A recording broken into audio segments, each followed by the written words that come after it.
Praise the lord అందరికీ. అందరూ ఎలా ఉన్నారు? బాగున్నారా? మన 40 డేస్ ఫాస్టింగ్ ప్రేయర్లో హార్ట్ ట్రాన్స్ఫర్మేషన్ సిరీస్ డే 3లోకి వచ్చాం కదా.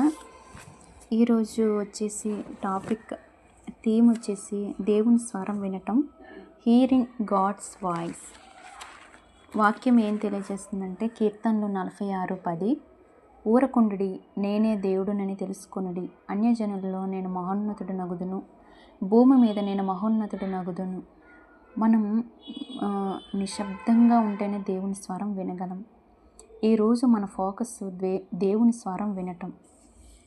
మన జీవితంలో చాలా శబ్దాలు ఉంటాయి మన చుట్టుపక్కల. ఒకటి ఫోన్ అయితే, ఇంకోటి మనుషుల మాటలైతే, ఇంకోటి మనలోనే ఉండే ఆలోచనలు. కానీ దేవుని స్వరం వినాలంటే మనకు నిశ్శబ్దం అనేది కావాలి. దేవుడు ఎప్పుడు మాట్లాడతాడు అనేది చూసుకున్నట్లయితే మనకి వినిపించకపోవచ్చు, కానీ ఆయన మౌనంగా ఉండడు. యోహాను 10:27లో నా గొర్రెలు నా స్వరమును వినును అని వాక్యం తెలియజేస్తుంది. దేవునితో సంబంధం ఉన్న వాళ్లకు ఆయన స్వరం తెలుస్తుంది. దేవుడు ఎలా మాట్లాడతాడు? 1 వాక్యము ద్వారా, 2 మన హృదయంలో శాంతి ద్వారా, 3 పరిశుద్ధాత్మ గమనిక ద్వారా, 1 సలహా, 1 వాక్యం ద్వారా మాట్లాడతాడు. దేవుని స్వరం ఎప్పుడు కూడా నిన్ను భయపెట్టదు, నిన్ను తొందర పెట్టదు, నీకు శాంతినే ఇస్తుంది. ఆ విధంగా అయితే నువ్వు దేవుని స్వరం వినాలి అని నువ్వు అనుకుంటే ప్రతిరోజు ఇది ప్రాక్టీస్ చేయి. ఏంటి? 10 నిమిషాలు నిశ్శబ్దంగా కూర్చొని నువ్వు చదివిన వాక్యాన్ని ధ్యానించు. ప్రవ్వా, నాతో మాట్లాడు, నీ స్వరం వినే హృదయం నాకివ్వు అని ఆ విధంగా నువ్వు ప్రార్థన చేసినప్పుడు దేవుడు నీతో మాట్లాడటం అనేది స్టార్ట్ చేస్తాడు. అది నీకు అర్థమవుతుంది. ఈ చిన్న లిరిక్: నాతో మాట్లాడు ప్రభువా, నీవే మాట్లాడుమయ్యా, నాతో మాట్లాడు ప్రభువా, నీవే మాట్లాడుమయ్యా,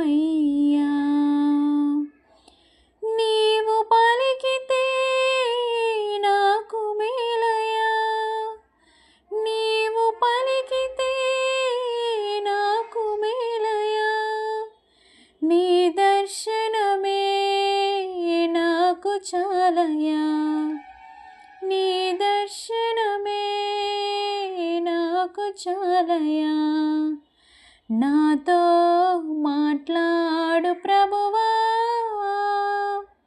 నీవే మాట్లాడుమయ్యా, నాతో మాట్లాడు ప్రభువా, నీవే మాట్లాడుమయ్యా. అందరం కళ్ళు మూసుకున్నట్లయితే చిన్న ప్రార్థన చేసుకుందాం. మహాపరిశుద్ధుడా, మహాగణుడ, ఘనమైన, పరిశుద్ధమైన, శ్రేష్టమైన, ఉన్నతమైన నామమునకే కృతజ్ఞతాస్తుతులు, స్తోత్రములు చెల్లించుకుంటున్నాను నా తండ్రి. గొప్ప దేవుడు నీవే ప్రవ్వా. నిజమే, ఏ దేవుడు కూడా ప్రవ్వా నరులతో మాట్లాడడు ప్రవ్వా. ఎందుకంటే నరులను జ్ఞాపకం చేసుకొనుటకు వాడేపాటి వాడు ప్రవ్వా. అయినను నీ ప్రేమతో, నీ కృపతో ప్రవ్వా మమ్మల్ని జ్ఞాపకం చేసుకొని మాతో మాట్లాడటానికి అయ్యా ఎన్నో రీతులుగా అయ్యా నీ భక్తులతో నువ్వు మాట్లాడటానికి వచ్చి ఉన్నావు. అదే రీతిగా మాట్లాడావు ప్రవ్వా. అయ్యా వాళ్ళు వెళ్ళవలసిన మార్గంలో వాళ్ళకి తెలియచేసావు ప్రవ్వా. నీ వాక్యంతోనైనాను ప్రవ్వా, నువ్వు కళల ద్వారానైనాను, దర్శనాల ద్వారా అయినా అనేక విధాలుగా నువ్వు మాట్లాడుకుంటూనే వచ్చిన్నావు. ఇదిగో ప్రవ్వా, నేను నీ బిడ్డగా ఉన్నాను తండ్రి. నాతో కూడా నువ్వు మాట్లాడి నీ స్వరము నాకు వినిపింప చేయము తండ్రి. ఇదిగో ప్రవ్వా తండ్రి, ఈ 40 డేస్ ఫాస్టింగ్ ప్రేయర్లో నాయన డే 3లో ప్రవ్వా మేము ఉంటుండగా నీ అత్యధికమైన కృపతో మమ్మల్ని ఈ రీతిగా ఇంతవరకు నడిపించిన విధానమును బట్టి నీకు స్తోత్రం. మిగిలిన రోజులను కూడా ప్రవ్వా నీ కృపలో మమ్మల్ని జ్ఞాపకం చేసుకొని ముందుకు కొనసాగే గొప్ప కృప, కనికరం మా పైన నిలపండి ప్రవ్వా. నీ స్వరమును వినే ఈ గొప్ప భాగ్యం మాకు దయచేసి నీ వాక్యాన్ని ఈ రోజంతా ధ్యానించే జ్ఞానాన్ని మాకు అనుగ్రహించమని ప్రార్థన నజరేయుడైన యేసుక్రీస్తు నామములో ప్రార్థించి అడిగి వేడుకొనుచున్నాను నా పరలోకపు తండ్రి.